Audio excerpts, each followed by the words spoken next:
সাকিব খান কাওরান বাজারে সবজি বিক্রেতা ছিলেন।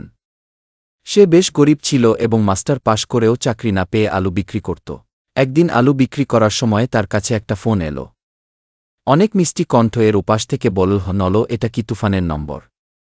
অন্য পাশ থেকে সাকিব বলল, না, এইটা আমার নম্বর। মেয়েটি বলল, আপনি কে বলছেন?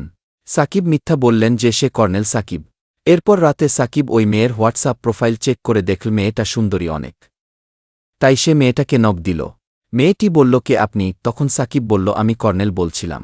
এভাবে করে তাদের মধ্যে কথোপকথন শুরু হল এবং পরিচয় পর্ব শেষে তাদের কথোপকথন বাড়তে থাকে এবং প্রতিদিন তাদের মধ্যে অনেক রকম কথাবার্তা চলে।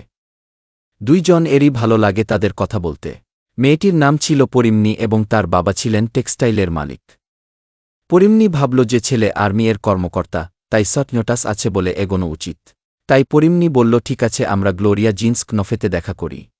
শাকিব খান তাই তার ধনী বন্ধুর কাছে গিয়ে কিছু ব্র্যান্ডের জামা কাপড় নিয়ে পরিমাণের সাথে গ্লোরিয়া জিন্স ক্যাফেতে দেখা করতে গেল। দুজনেরই তাদের ভালো লাগলো। দেখলো সাকিব অনেক হ্যান্ডসাম, তাই মেয়েটি ভাবলো খুবই ভালো। এদিকে একদিন সে আলু বেচছিল, কারণ নজরে এই সময় মেয়েটি বাজার করতে এসে তাকে দেখে ফেলে এবং বলে, মিথ্যার আশ্রয়ে যে এইভাবে ঠকায় তার সাথে সম্পর্ক না করাই ভালো।